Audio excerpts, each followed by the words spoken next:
एक शांत और हरे भरे गांव में एक इंसान जैसे दिखने वाला खरगोश रहता था। उसका नाम था रामू। रामू की आंखों पर चश्मा रहता था। वो साफ कपड़े और धोती पहनता था। रामू का एक बेटा भी था जिसका नाम था सोनू।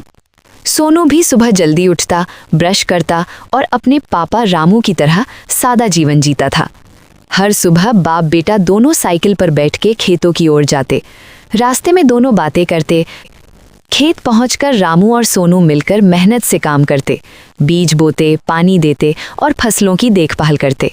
दोनों का मानना था कि मेहनत से ही असली खुशी मिलती है। कॉइन के पेड़ का सपना। एक दिन रामू के मन में एक अनोखा विचार आया। उसने सोचा, अगर ऐसा पेड़ हो जिस पर कॉइन उगे तो मैं ज़रूरतमंदों की मदद कर सकूं। रामू ने खेत के एक कोने में गेम कॉइन का बीज लगाया।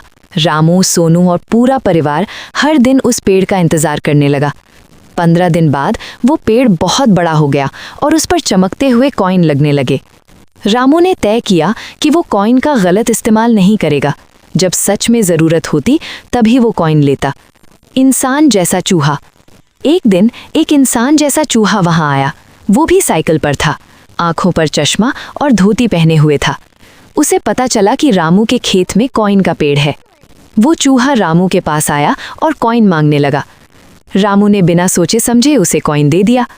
वो चूहा हर दिन सुबह सुबह उठकर ब्रश करता, आंखों पर चश्मा लगाता और साफ कपड़े पहनकर साइकिल से रामू से मिलने आने लगा। वो रोज आता, कभी बिना वजह, कभी बस हालचाल पूछने। धीरे धीरे रामू और चूहे की गहरी दोस्ती हो गई। चूहा रामू के बिना रह ही नहीं पाता था। शाम को दोनों एक ही साइकिल पर बैठकर घर लौटते, रास्ते में बातें करते, जीवन, मेहनत और सपनों की। भरोसे की दोस्ती। जब भी चूहे को सच में कॉइन की जरूरत पड़ती, वो सीधे रामू से कहता। रामू भी तभी कॉइन देता जब जरूरत होती। उनकी दोस्ती पैसे पर नहीं, भरोसे पर टिकी थी। झगड़ा और दूरी। एक दिन किसी छोटी बात पर रामू और चूहे में झगड़ा हो गया। शब्द कठोर हो गए और दोनों का दिल टूट गया। उस दिन के बाद दोनों एक दूसरे से बात नहीं करते थे। रोज आते जाते रास्ते में वे एक दूसरे को देखते जरूर थे, लेकिन चुपचाप, उदास। विदाई। कुछ दिनों बाद चूहा गांव छोड़कर चला गया। रामू को जब ये पता चला, उसका दिल टूट गया। रामू बोला, अब शायद हम कभी बात नहीं कर पाएंगे। उम्मीद की घंटी। कई दिनों बाद अचानक एक दिन चूहे का फोन आया। फोन की घंटी सुनते ही रामू की आंखों में खुशी के आंसू आ गए। दोनों ने लंबी बात की, एक दूसरे से माफ़ी मांगी और समझ लिया कि गलतियां दोस्ती से बड़ी नहीं होती। अब वे रोज़ फ़ोन पर बात करने लगे। भले ही साथ न हो, लेकिन दिल से फिर अच्छे दोस्त बन गए। सीख।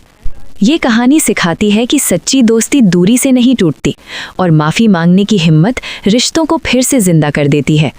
रामू और चूहा आज भी अलग जगह रहते हैं, लेकिन दिल से हमेशा साथ हैं।